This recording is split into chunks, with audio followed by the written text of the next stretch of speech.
Illuminate my path. The day had begun with a fragile, almost deceptive lightness. Luna had woken with a quiet hum in her spirit, a rare morning when the weight of her parents' expectations felt, for a few precious hours, less suffocating. Her art studio, a dream now gloriously real, was her haven, but even within its walls, the echoes of their control could sometimes seep in. Today, however, was supposed to be different. A trip to the mall, a rare, supervised foray into the outside world, held the promise of a small, personal victory. She moved through the bustling corridors, a silent observer amidst the vibrant chaos, her senses alive to the textures, the colors, the fleeting expressions on strangers' faces.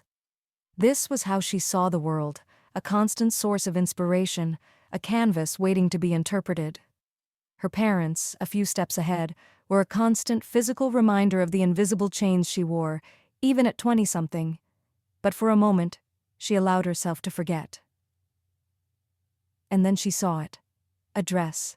It hung on a mannequin, simple yet striking, its fabric a soft, flowing white that seemed to catch the light in 1,000 delicate ways. The cut was elegant, modern, hinting at a quiet confidence she yearned to fully embody. It wasn't just a dress. It was a reflection of her. It whispered of the woman she was becoming, the artist, the free spirit yearning for flight. She imagined it against her white skin, hugging her body elegantly, a silent declaration of her own unique style, her own personality.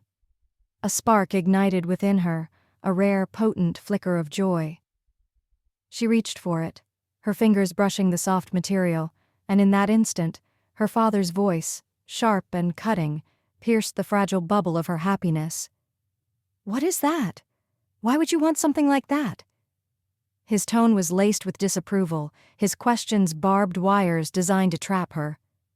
He forbade her from even considering it, his words painting a vivid picture of the arguments that would ensue, the accusations, the suffocating control. The joy drained from her, leaving behind a bitter, familiar taste of defeat. The mall, once a place of fleeting possibility, became a cage again, its walls closing in, tighter than ever. The argument that followed was a public humiliation, her quiet yearning for self-expression crushed under the weight of their rigid expectations. By the time she returned home, the lightness of the morning had been utterly extinguished. Her spirit felt heavy, her wings, usually so resilient, were bruised and crumpled. She retreated to her room, the familiar sanctuary now feeling like a prison cell. The silence in the house was thick with unspoken judgment, a chilling contrast to the vibrant silence she craved in nature. Her fingers trembled as she reached for her phone, her only lifeline. She typed a simple hello to Leo, her moon. He was her constant, her light in the darkest nights, and even though they were not physically together, his presence was a tangible comfort. His reply came swiftly, a gentle question that always opened the door. "How was your day, my butterfly?" The question, so simple, yet so profound, broke something within her. The dam of her composure burst. She stared at the screen, the words forming in her mind, a desperate need to convey the depth of her despair. 20%, she typed, the numbers a stark, inadequate measure of the hollowness inside. It was the lowest she had been in a long time, her art, her very essence, feeling shattered. Almost instantly his next message flashed. "Luna, my heart, what happened? Tell me." His urgency, his immediate understanding, was a balm. She began to type, a torrent of raw, unfiltered pain pouring out. She told him everything.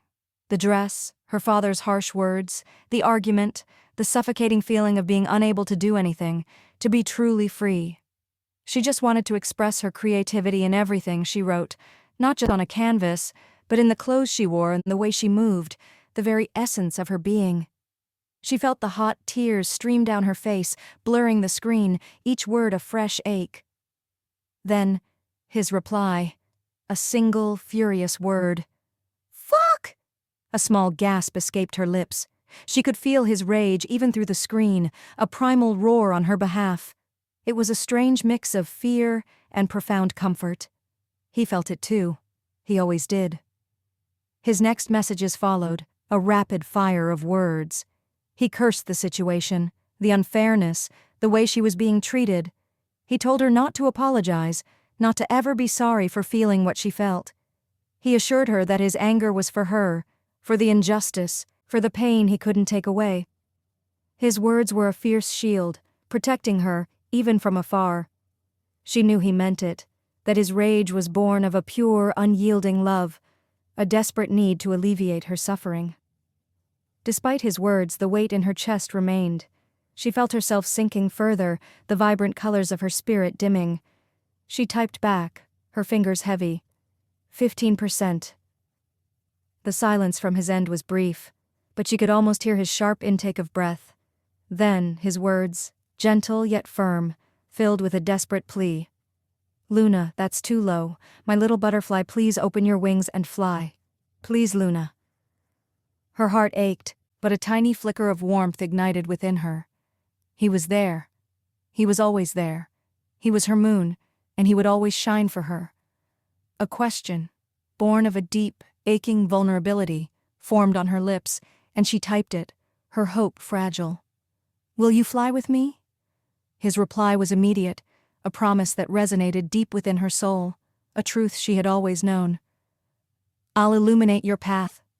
My moon, she typed back, her tears now tears of profound gratitude and a quiet, blossoming hope.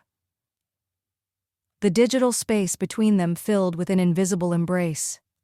She imagined his strong arms around her, his lips pressing against her hair, his steady presence a solid anchor in her stormy emotional sea. They sent each other mental hugs and kisses over text, a silent communion that slowly, painstakingly, began to lift her. The pain wasn't gone. It was a deep, persistent ache that lingered, a reminder of the battle she still faced. But it was okay, because he was there. He understood. He felt it. The percentage didn't leap, but it began a slow, steady climb. From 15%, it nudged to 20%, then 25%. His unwavering presence, his fierce empathy, was a gentle current beneath her bruised wings. She thought of his words, illuminate your path, and pictured him, her moon, a steadfast beacon in the vast, dark sky. She knew the fight wasn't over, that the cage still existed, but with him, she wasn't alone in it. As the night deepened, and the real moon began its ascent outside her window, Luna felt a renewed sense of strength. The tears had subsided, leaving behind a quiet resolve. She was still hurting, yes, but she was not shattered. She was still Luna, the artist, the butterfly, and he was her moon. She looked at her phone, at his last message, and a soft smile touched her lips.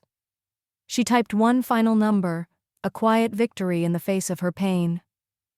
40%.